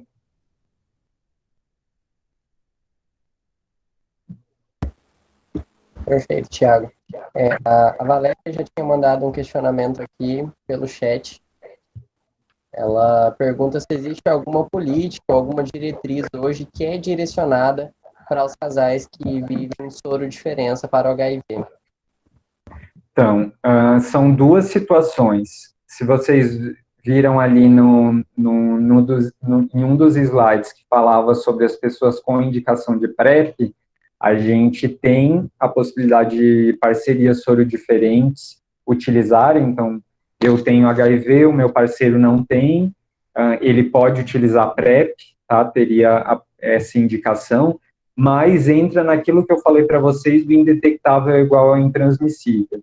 Então, por exemplo, se meu parceiro tem HIV, ele está em tratamento há 6 meses, pelo menos 6 meses, e está com a carga viral indetectável, mesmo se a gente transar sem preservativo, não existe risco de transmissão, né? Então, é isso que você precisa discutir com o seu paciente. Se ele se sente seguro que a parceria está tomando os antirretrovirais, que está fazendo o acompanhamento regular, não necessariamente ele precisa tomar PrEP, mas ele tem a opção, né? Então, enquanto política específica para parcerias soro diferentes, a gente tem a possibilidade da oferta da profilaxia pré-exposição também para essas situações de parcerias soro diferentes. Certo, aqui, acho que só tinha essa ou tinha mais alguma que agora chegou a da Ana Júlia? Não, era Chegou só essa. a Ana. Pode falar da Ana Júlia agora. Então, Ana, com relação à prevenção da transmissão vertical, o Brasil tem, né, também bastante destaque, não sei se vocês viram ano passado, vários municípios brasileiros ganhando selo de terem zerado a transmissão vertical do HIV, né, inclusive o município de São Paulo, né, que foi um destaque bastante grande, mas o Brasil, ele continua, né, com essa visibilidade com relação ao programa também para a prevenção da transmissão vertical. Infelizmente, ainda acontece, eu acho que a nossa meta, ela é zerar a transmissão vertical no Brasil, então mesmo que sejam poucos casos, a gente não está satisfeito com esse cenário, porque a gente quer que não ocorra, porque existe a possibilidade da gente conseguir, né, a não transmissão, mas o que tem sido feito. Então, o grande ponto de garantia, né, que vai conseguir reduzir a transmissão é a oferta de pré-natal e pré-natal precoce, né? Então, se a gente consegue fazer um pré-natal de qualidade que capta essa gestante no início do primeiro trimestre, oferte os testes rápidos no momento em que tem que ser ofertados, né? O Ministério indica no primeiro, no terceiro trimestre, idealmente no primeiro trimestre, né, mas na primeira consulta do pré-natal, no terceiro e também na hora do parto, mas essa pessoa, essa mulher vivendo com HIV, a gente faz o diagnóstico precoce, a gente inicia a terapia antirretroviral rapidamente naquela mulher, então a gente reduz bastante o risco de transmissão. Lembrar que a transmissão vertical ela pode acontecer em 3 momentos, na gestação, é no parto e é na amamentação, tá? O que a gente tem de maior risco é a amamentação, por isso que a amamentação é contraindicada para mulher vivendo com HIV, mas a ideia de que quanto antes a gente faz diagnóstico e coloca essa mulher em terapia antirretroviral, mais menor o risco de transmissão, então, ela chegando no parto indetectável, o parto normal ele pode ser ofertado, acaba que muitas maternidades não ofertam, já indicam cesárea, mas se ela tiver indetectável, tem essa opção. Se ela chega sem tratamento, tem a opção do AZT injetável na hora do parto, das profilaxias das crianças para evitar a transmissão, e tem uma situação que o dolutegravir, aquele medicamento que eu falei para vocês, que é o nosso esquema preferencial, ele mostrou em 2018 um aumento do número de defeito no tubo neural das mulheres que utilizaram o dolutegravir nas crianças nascidas dessas mulheres. Então, o esquema antirretroviral da gestante ou da mulher que deseja engravidar, ele é um pouquinho diferente do esquema preferencial que a gente tem hoje. Eu não entrei muito nesses detalhes, que eu acho que é algo um pouco mais complexo, mas tem também o PCDT de transmissão vertical que vocês podem olhar, dar uma olhada no fluxo de tratamento e de manejo, mas hoje o que a gente tem pensado muito nessa questão da prevenção da transmissão vertical é a qualidade do pré-natal, né? Esse é o nosso grande desafio de ofertar diagnóstico precoce e de garantir, então, que essas mulheres, elas entrem em tratamento, e também o que a gente tem visto é que a gente fala muito de anticoncepção para mulheres vivendo com HIV, mas as mulheres vivendo com HIV também têm o direito reprodutivo, elas têm o direito de terem filhos, né, de desejar, e a gente precisa garantir a forma com menor risco dessa transmissão acontecer, e se ela estiver usando um antirretroviral, estiver indetectável, a gente consegue ter uma condução de uma gestação muito favorável e reduzir bastante o risco de transmissão vertical. Tem mais alguma questão? Obrigada, professor. Continuando, a Valéria fez uma outra consideração. Ela perguntou, e sobre as questões do planejamento familiar, concepção para tratar com casais diferentes? É necessário que sejam profissionais especializados para tratar disso com esses casais? Se puder, fale sobre o fluxograma do processo do casal que deseja buscar esse tipo de informação. Então, Valéria, é muito legal isso. É o que eu falei, assim, hoje o HIV e tudo que está ligado ao HIV ainda está concentrado no serviço especializado, né? Vários municípios, estados já têm criado protocolos que incluem a atenção primária no cuidado, no manejo, né? De forma geral, a gestante vivendo com HIV, ela não precisa estar no serviço especializado. Alguns locais encaminham para, ela continua fazendo pré-natal na atenção primária, encaminham para o alto risco ou encaminham para infecto, mas o ideal é que ela continue fazendo esse cuidado compartilhado, mas com relação ao desejo reprodutivo e à anticoncepção, não necessariamente precisa ser um serviço especializado. Por quê? Porque, inclusive, por exemplo, se for a situação, o homem tem HIV, a mulher não tem, e eles desejam engravidar. Se esse homem está indetectável, naquela condição de 6 meses, não existe risco dele transmitir para essa mulher o HIV. Então, é o tipo de manejo e recomendação que pode ser feito num serviço não especializado. Se a mulher tem HIV, e o homem não, ou se os dois têm, independente, mas ela está em terapia antirretroviral, e se você, enquanto profissional, se sente qualificado de manejar aquele caso, você tem conhecimento, não existe nada que diz que necessariamente você tenha que encaminhar para um serviço especializado. O ponto é que o tratamento da gestante ele é um pouco mais complexo. Então, se você não tem a expertise desse manejo medicamentoso, vale sim encaminhar para fazer esse cuidado compartilhado, né? E principalmente porque o tratamento da gestante ele mudou bastante, né? 2018 teve esse alerta da OMS que tirou o dolutegravir. Então, por exemplo, tem várias situações. Se a mulher já está em tratamento indetectável, a condução vai ser de um jeito. Se ela descobriu HIV no primeiro trimestre, vai ser a condução de um jeito. Se ela descobriu no segundo, então o tratamento da gestante ele é um pouco mais complexo, mas se você tem experiência, tem expertise, tem segurança de fazer esse manejo, não necessariamente você tem que encaminhar, mas como eu disse, tem fluxos locais, né, de rede municipal e estadual que tem especificidades e você vai ter que manejar de acordo com esse fluxo muitas vezes, tá? Mas tanto a concepção, né, a gente, né, quem vai fazer o planejamento reprodutivo ou de anticoncepcional vão ser as equipes de saúde da família que têm ampla experiência de ofertar planejamento familiar, né? O cuidado é interação medicamentosa, né? Então, tomar o cuidado de determinados antirretrovirais, principalmente os esquemas de resgate, eles acabam interagindo com alguns anticoncepcionais e reduzem, por exemplo, a eficácia do anticoncepcional. Então, isso você tem que saber quando você for ofertar anticoncepção para uma mulher vivendo com HIV. Tá? E daí, no PCDT de transmissão vertical e no PCDT de manejo de adulto, também aborda um pouco dessa questão de interação medicamentosa, mas, por exemplo, uma ferramenta de anticoncepção que não tem interação com nenhum antirretroviral é o DIU, né? E a gente precisa ampliar a oferta de DIU na atenção primária e acaba sendo uma ferramenta legal de anticoncepção para as mulheres vivendo com HIV. Obrigada, Tiago.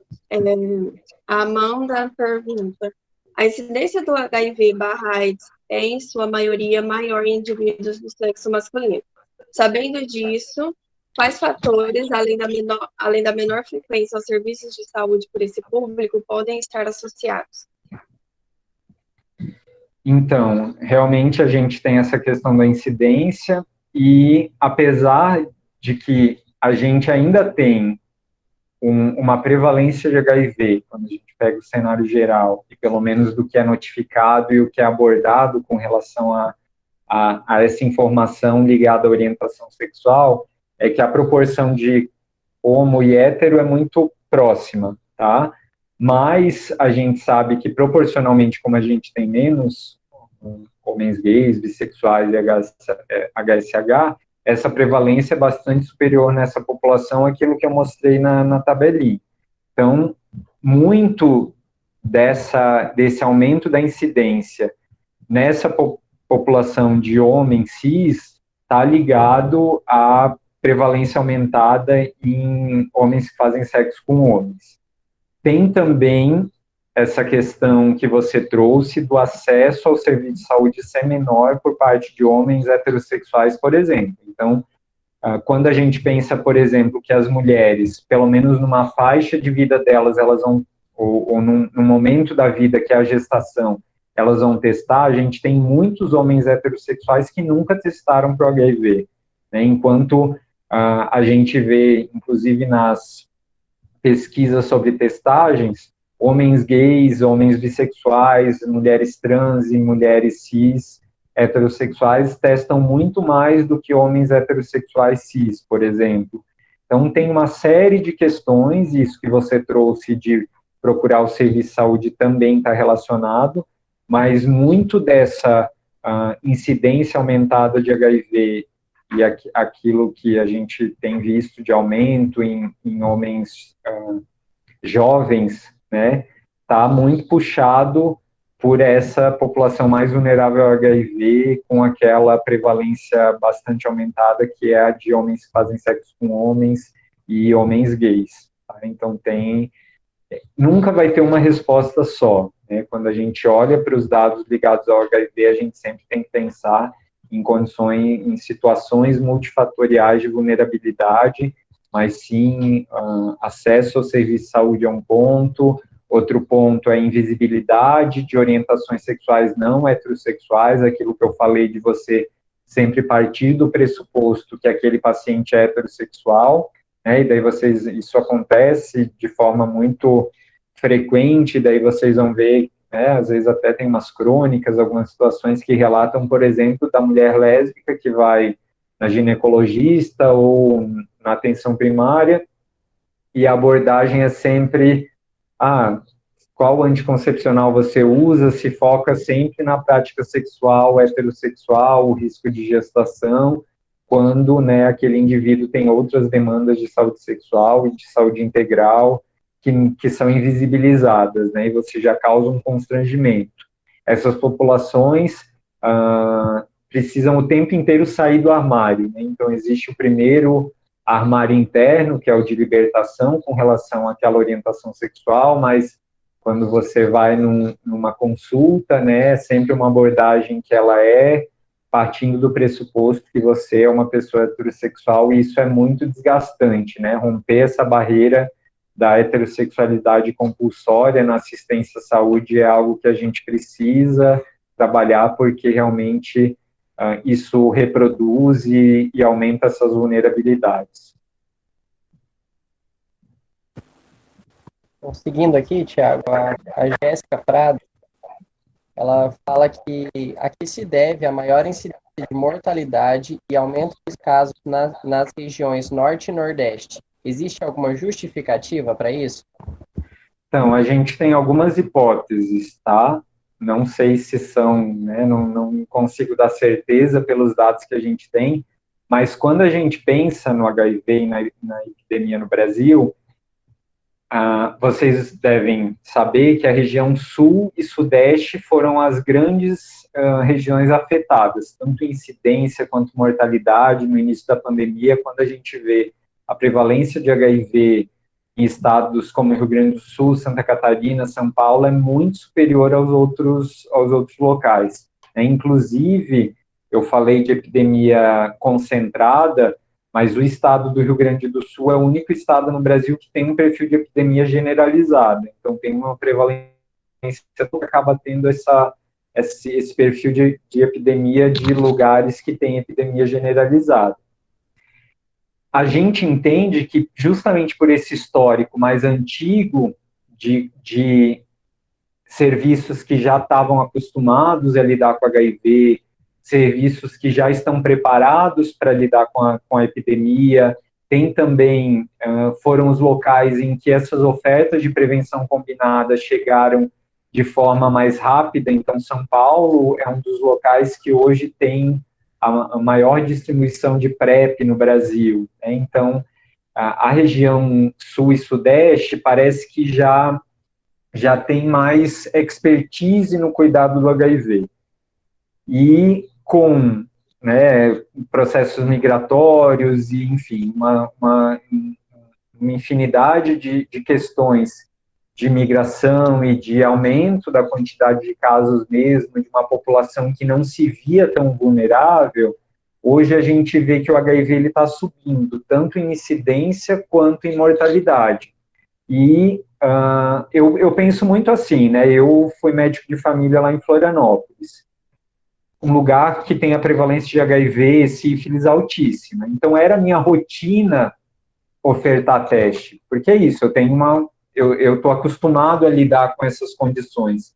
Se você trabalha em locais que isso já não é tão comum, e daí você tem todas aquelas barreiras de medo de abordar a saúde sexual, porque, isso o paciente vai pensar, enfim, eu acho que isso atrasa muito o diagnóstico, e o fato das pessoas morrerem de AIDS hoje ainda está muito relacionado a diagnóstico tardio, né? Então, eu entendo que aquele mapa, tanto de incidência quanto de mortalidade, que parece que a epidemia está subindo, né, para as regiões norte e nordeste, tem essa relação com um cenário de serviço de saúde que está ainda se preparando para a epidemia, né, enquanto região centro-sul já lida com essa condição da epidemia de HIV há mais tempo, já tem serviços mais preparados, já tem redes de atenção mais acostumadas a lidar com a pauta de HIV/AIDS. Assim, é uma das hipóteses que eu não sei se está certo ou não, acho que isso tem que ser estudado mais a fundo, mas é algo que eu vejo como uma das, talvez, respostas aí a essa condição. O Giovanni me pergunta se caso o paciente demonstre algum efeito colateral em relação à PrEP ou à PEP, existe algum outro medicamento que pode ser ofertado? Não, a PrEP não. A PrEP hoje, o que a gente tem no Brasil, talvez vai ser incorporado outros, mas hoje no Brasil a gente só tem o tenofovir e a entricitabina. O que a gente vê é que dificilmente a gente tem efeitos adversos que contraindiquem o uso da PrEP. São efeitos muito leves, dispepsia, náusea, que passam, né, nas primeiras semanas. Então, hoje o que a gente tem de PrEP é somente o esquema com tenofovir e entricitabina. Para PEP a gente tem outras opções, mas assim, o esquema preferencial é o que dá menos efeito colateral. Então, se a pessoa não se adaptou àqueles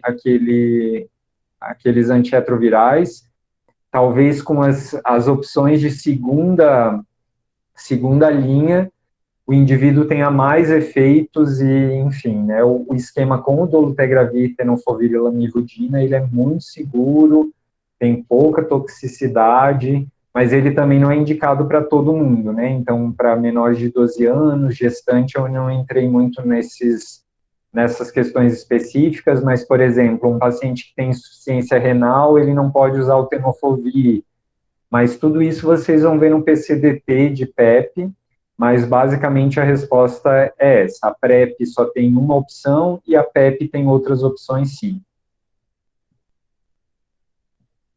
Obrigada, Tiago. O Tiago Nunes pergunta: após o uso da PEP, qual o intervalo de tempo para a requisição de novos exames para a identificação do HIV e por quanto tempo devem ser repetidos? E gostaria de saber se essas medidas profiláticas são ofertadas nos consultórios de rua para a população em situação de rua. Então, com relação à primeira questão, aquilo que eu falei, né, os nossos testes, eles têm uma janela imunológica de em torno de 1 mês. Então, a gente tem que trabalhar com esse dado para pensar o segmento. Hoje, o protocolo de PEP, ele fala, você faz um teste rápido na primeira consulta, que você vai ofertar a PEP. Por quê? Porque se esse indivíduo tiver HIV, você não vai ofertar PEP, você já vai iniciar o tratamento. Além disso, com um mês, né, você faz o teste rápido, 3 e 6. A gente está revisando o PCPP de PEP porque não faz muito sentido você ter que repetir todos esses exames. Se existe uma janela imunológica de um mês, esse paciente voltando com um mês, você faz o teste, deu negativo, você já fica seguro, né, que possivelmente é um resultado negativo. Mas se esse meio tempo ele teve uma exposição, ou se você acha que existe uma alta possibilidade dele estar com HIV, você pode repetir em 3 meses mesmo, mas sempre pensando, né, nessa janela imunológica aí de um mês. Os testes rápidos que a gente tem no Brasil são de terceira geração, que tem essa janela de mais ou menos um mês. Existe uma discussão para comprar de quarta geração, que reduz um pouco essa janela, mas hoje em dia o que a gente tem é isso. Então, né, hoje o protocolo ele fala em teste 1 na primeira consulta, 1 mês, 3 meses e 6 meses. E com relação à população em situação de rua, é aquilo que eu falei para vocês, né? A gente ainda tem tanto o HIV como as ofertas de prevenção combinada ainda muito concentradas. O que a gente tem pensado enquanto política pública é descentralizar essas ofertas de cuidado. E, com certeza, as equipes de consultório na rua são equipes que teriam que ter esse conhecimento para tanto tratar o HIV quanto ofertar. Se vocês lembrarem ali a população em situação de rua, entra, né, população prioritária do HIV. Tá? Então, deveria, né, a gente espera que sejam equipes que estejam capacitadas para ofertar PEP, PrEP, tratamento de HIV, mas não é bem isso que a gente vê hoje no Brasil. Obrigada, Thiago. A Valéria pergunta, como você avalia a tentativa do processo de descentralização do atendimento das pessoas vivendo com HIV, dos SAIS para as APS, uma vez que ainda está em processo de implantação? Então, como eu trouxe ali o nosso maior desafio, ele está na segunda barra, né, da gente ofertar, ampliar os locais de tratamento. E daí, voltando, inclusive, na pergunta que foi feita antes, de Norte e Nordeste, porque da mortalidade eu acho que tem também relação com isso. Hoje, a gente tem um formato de cuidado da pessoa vivendo ainda muito fechado, em serviços especializados. Durante muito tempo, a pessoa vivendo tinha que ir todo mês numa farmácia para buscar os antirretrovirais. Hoje já está se ampliando esse tempo de dispensação.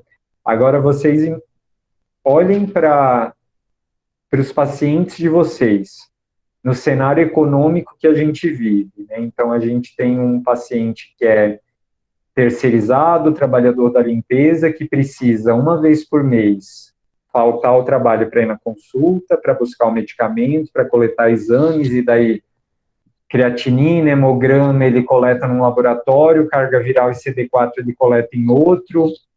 Vocês acham que esse modelo de cuidado tão fechado, ele favorece ou desfavorece a adesão ao tratamento?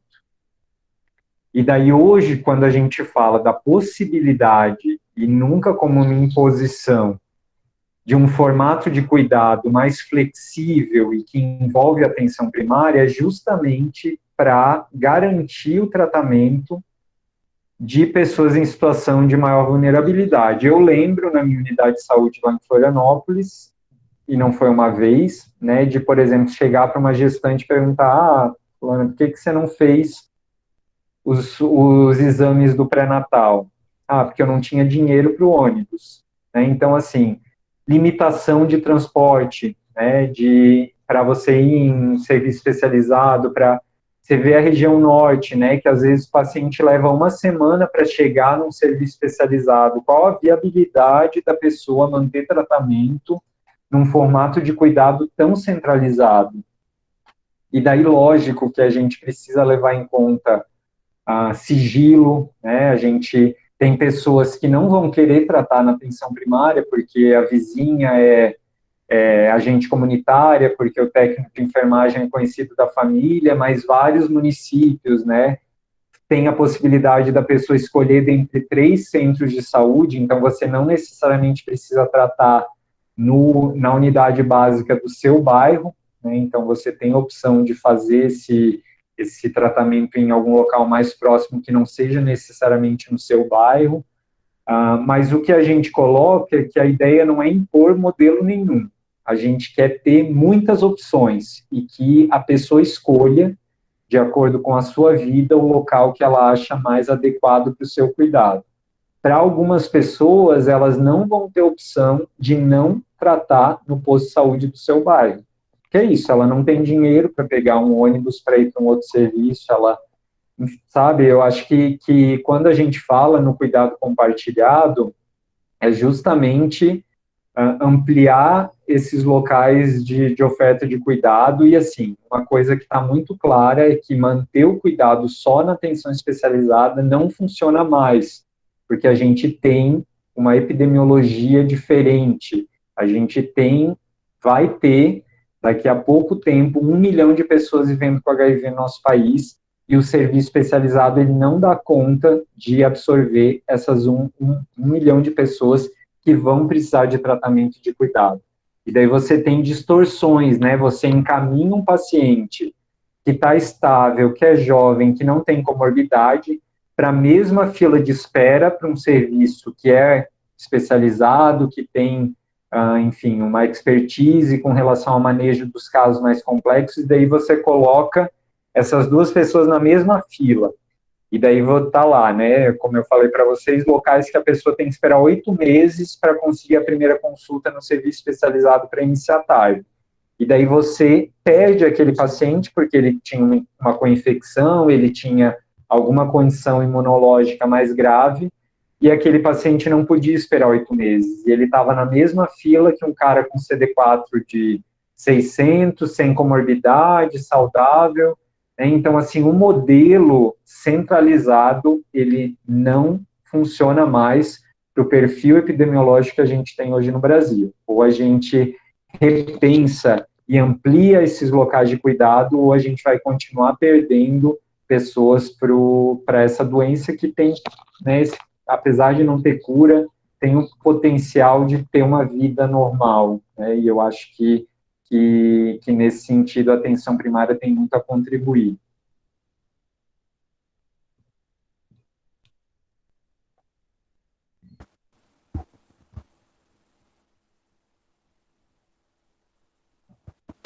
Bom, tem uma colaboração do Douglas aqui.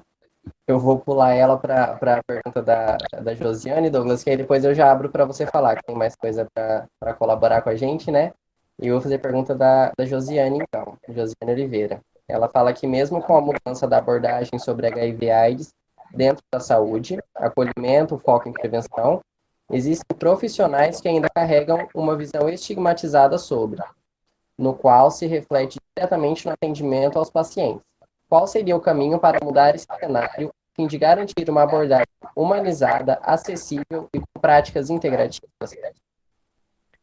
Certo, só pontuando ali do Douglas, realmente, né, o Rio Grande do Sul, por exemplo, da região sul, tiveram uma expansão do HIV muito ligada, por exemplo, ao compartilhamento, né, de drogas injetáveis, e isso muda também um pouco o perfil e oferta de medicamentos, uma rede de saúde que se preparou mais cedo e que talvez isso hoje reflete naqueles dados que eu apresentei ali com relação àquelas diferenças regionais.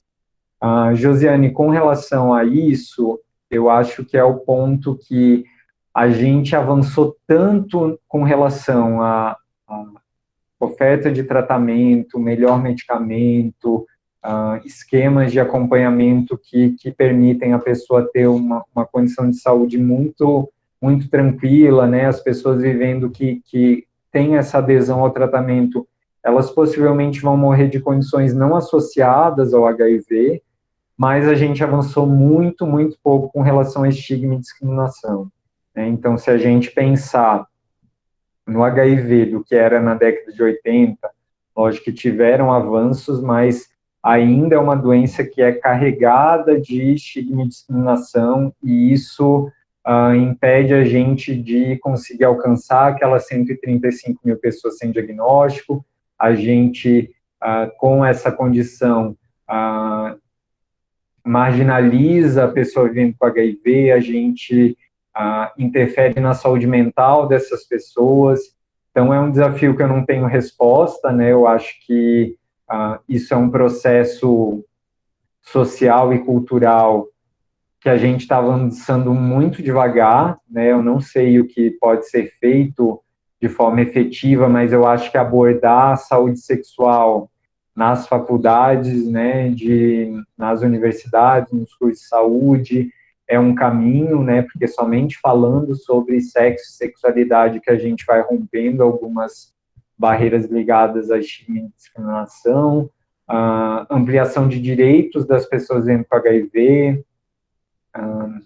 Sei, assim, eu acho que é um desafio muito complexo, principalmente pensando no cenário político que a gente vive, assim, mas eu vejo que é um desafio realmente. Eu sugiro para vocês fortemente, assim, quem não assistiu o documentário Carta para Além dos Muros, essencial, todo profissional de saúde precisa assistir esse documentário que conta a história do HIV no nosso país e desse desafio com relação a estigma e discriminação, tá? E eu não tenho resposta, assim, eu acho que isso, né, de incluir o HIV e esse debate de saúde sexual nesses espaços de formação, de capacitação de profissionais de saúde, e é por isso que eu comecei, né, o primeiro slide lá da minha apresentação fala em direito, né, porque falar sobre HIV, falar sobre sexualidade tem uma relação direta com direitos humanos, sabe? Então, é triste a gente pensar que avançamos tanto na parte de assistência biomédica, né, nos elementos de tratamento, de cuidado, mas ainda falhamos fortemente na parte de inclusão, de direitos humanos, de estigma e discriminação. Tá?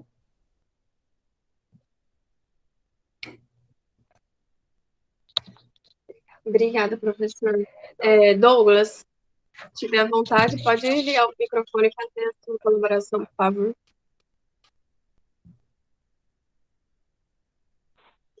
Boa noite, Thiago, boa noite, mediadores. Só para explicar um pouquinho antes, eu tenho uma diferença na minha discussão, então eu vou falar um pouco mais devagar e espero que todos possam compreender. Mas, enfim, só para dizer, Thiago, que eu achei a palestra muito interessante para quem está na graduação ainda, né? Quem está buscando se sensibilizar pelo tema. Eu sempre digo que, enquanto eu profissional da saúde, a minha tarefa é tentar sensibilizar as pessoas para as questões de sua vulnerabilidade. Só para contextualizar, eu sou formado em educação física, residência em saúde da família e em reabilitação cardiometabólica. E na minha residência, foi um choque para mim que na primeira semana falaram que a gente ia passar para a capacitação de testagem rápida. Todos os residentes vão fazer capacitação para teste rápido. E, enfim, resumindo, naquele momento eu descobri assim, uma das minhas paixões de cuidar, porque eu percebia que o acolhimento era muito frágil, né? E desde então eu percorri um caminho bem longo. Hoje eu estudo HIV no mestrado, eu faço mestrado em saúde coletiva, e a minha temática de estudo não é mais sobre as questões de microbiologia, biologia, porque a gente tem bastante sobre isso. É um pouco mais sobre o acesso, né? A gente fala que, enfim, as pessoas precisam acessar, mas não acessam, por quê? E eu queria fazer umas duas considerações sobre a tua fala, eu acho que é importante para o pessoal que está ouvindo. A primeira é que é muito estranho quando a gente fala que alguém está rampista fala sobre isso, né? Porque a ideia a gente tem a educação física a gente joga bola, pessoal de ginástica e musculação. E é tudo que eu não faço, né? Porque eu sou concursado com o Núcleo de Apoio à Saúde da Família Ginástica. Então, enfim, o meu mercado de trabalho é muito diferente. Eu concluí o movimento com a terapia ou terapia ocupacional. Mas sobre a PrEP, uma coisa que é interessante a gente acentuar, acho que procurar falar um pouco mais sobre, é o preconceito que os profissionais da saúde ainda têm com a PrEP. Está dando um pouquinho de eco para mim aqui, acho que é pelo microfone, mas o preconceito que os profissionais da saúde têm com a pessoa que procura PrEP. Eu vejo muito na minha prática profissional, e eu quero desmistificar, que para alguns profissionais da saúde, quem procura PrEP é uma pessoa promíscua, que procura PrEP porque quer não utilizar o preservativo. Né? E é bem complicado pela questão de proteção combinada, que a gente sempre fala, né? Não, estou procurando a PrEP como uma possibilidade de prevenção, né? Não de que foi. E também percebo bastante isso na população, tipo, o quanto que eu procuro a PrEP porque eu sou promíscuo e não quero usar camisinha, então aquela pessoa que eu não quero me relacionar. E é bem complicado de desmistificar isso. E mesmo com a PrEP. A PrEP, eu acho que é até mais complicado para algumas pessoas, justamente porque acho que essa ideia é muito ligada ainda de ou para residente de trabalho ou para pessoas que não é uma urgência, né? E eu acho que se a gente tivesse a possibilidade de prescrição mais facilitada, e aí eu falo até por mim, cara, a gente se eu pudesse eu seguir os fluxos que o protocolo e prescrever uma PrEP com um paciente que chega nas 2 primeiras horas e precisa de reagendimento, seria mais fácil. E uma outra consideração que eu tenho é uma briga que eu compro às vezes, que é o médico de família para ter o cuidado na questão básica. E aí tu falou um pouquinho sobre isso, e eu vou pontuar uma questão que eu passo na tecla e às vezes é bem complicado. De que existe um preconceito, um receio da profissão médica sobre essa prescrição. E quando eu falo isso nas linhas de cuidado, HIV e outros locais, até mesmo na situação de mestrado, a justificativa que eu sempre vejo para os profissionais de medicina é que eles não têm a capacitação da prescrição. E aí eu pergunto, mas para outras doenças crônicas, também, né, passou por um processo de estudar protocolos, supervisar medicamentos no SUS, na rede, porque também não faz esses protocolos que são possíveis. Eu vejo uma resistência de algumas questões que realmente se centralizar. Algumas questões querem centralizar nos CAIs, centralizar nessas patologias, esse cuidado, justamente porque os médicos de família não querem assumir a responsabilidade. E eu acredito que é um pouco de preconceito, de lidar com algo que não é agradável para muitas pessoas, né? Não é agradável para seguir um protocolo que é mínimo. Quando a gente pega lá, né, o que acha aqui, protocolo de HIV ou de IST, é tudo muito esmiuçado, quais realmente vai pedir, qual é a primeira prescrição, qual é o formulário, se é um paciente com doença renal crônica, por que não esse medicamento, por que sim o outro, que tem uma co-infecção, hepatite B, hepatite C, por que vai para um SAI, por que não vai para um SAI. Então existe já uma disponibilidade. Eu acho que a dificuldade de centralizar para a ação básica é ainda muito pelo preconceito que os médicos têm de lidar, mas qualquer família com essa infecção. Né? Eu vim de um município, hoje eu atuo na região metropolitana que é Porto Alegre, e eu vim da região sul, do Rio Grande do Sul, e lá o médico de família fazia a prescrição inicial. Né? Aqui eu percebo na região metropolitana que é Porto Alegre, em Porto Alegre, uma resistência muito grande à gestão, né, tipo esse risco. E não sei se percebeu na rede de Florianópolis, né, a gente tem Florianópolis como nós trabalhadores da saúde de Florianópolis como um centro de cuidado assim, muito, muito ampliado, muito interessante, né. Não sei como é que a sua experiência foi em Florianópolis, mas é isso que eu percebo, assim, inclusive que tu falaste que a prescrição, né, para um concol, que enfermeiros também, que esses profissionais fazerem restrição, muitas vezes, eu vou falar da minha parte clínica, tá? Às vezes o médico não sabia o que fazer, então não sabia por que entrou com o Gregravir, eu só falava, pode, por favor, carimbar isso aqui, é isso, é esse o fluxo, explicar para essa pessoa profissional da saúde.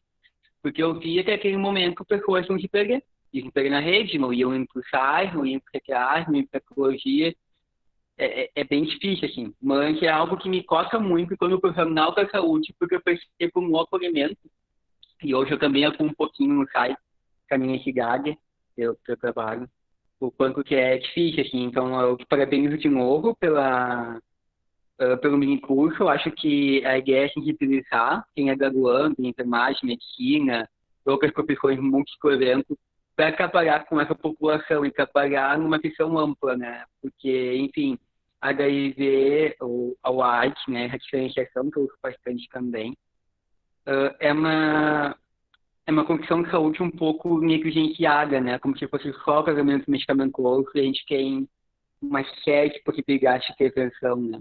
Então, só uma contribuição, desculpa se eu me alonguei, pessoal, se eu falei muito rápido, mas enfim, como eu estou quase defendendo a minha dissertação e estou pensando na minha tese, eu fico bem sensibilizado, né?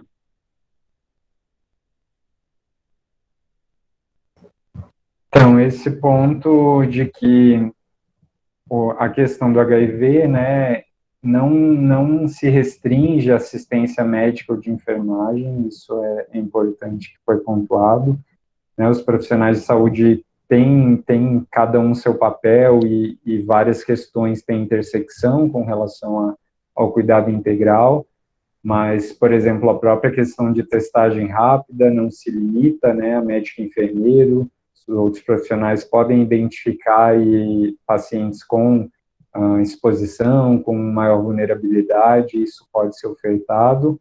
Com relação à atenção primária, eu vejo que é muito mais um movimento de cima, né, as gestões criam várias barreiras para garantir, então, o médico da atenção primária não pode pedir o exame de carga viral ICD-4. E daí, como que eu vou fazer o manejo clínico se eu não posso pedir o exame? Então, hoje, a gente ainda tem uma série de questões de gestão da política que dificultam as equipes de saúde da família de fazer o cuidado da pessoa vivendo com HIV. E, além disso, outro elemento é, sim, a questão clínica, que ainda é vista como algo complexo. Não é qualquer profissional que acha, justamente porque a nossa formação ela ainda é falha nesse ponto, que ele olha para uma prescrição de antirretroviral e ele acha o fim do mundo, assim, ele nunca prescreveu aquilo, ele não tem experiência, então essa importância de, sim, capacitações e que realmente o profissional se sinta seguro para a prescrição, mas o que eu vejo é que o movimento é muito mais de barreiras da gestão, tem movimento social que é contra o cuidado na atenção primária, né, então eu vejo muito mais barreiras externas do que internas para as equipes realmente implementarem o cuidado compartilhado e esse papel da atenção primária no cuidado da pessoa vivendo com HIV. Não sei se a gente já está no horário. Eu ia falar sobre isso agora, a gente está chegando no fim. Eu vou colocar no chat o formulário para certificação da presença e tem uma palavrinha-chave que vocês devem colocar, eu acho que é prevenção a palavra-chave, deixa eu só confirmar.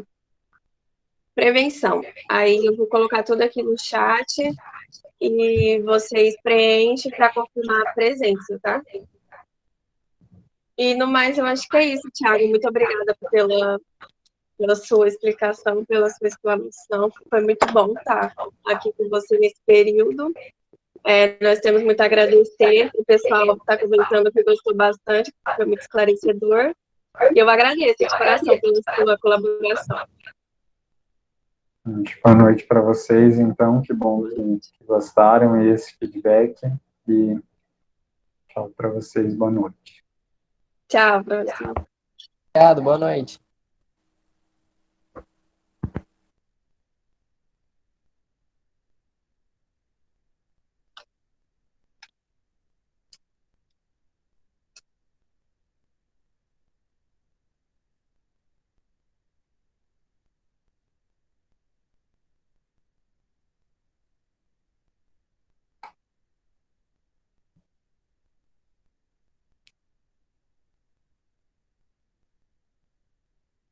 Uhum.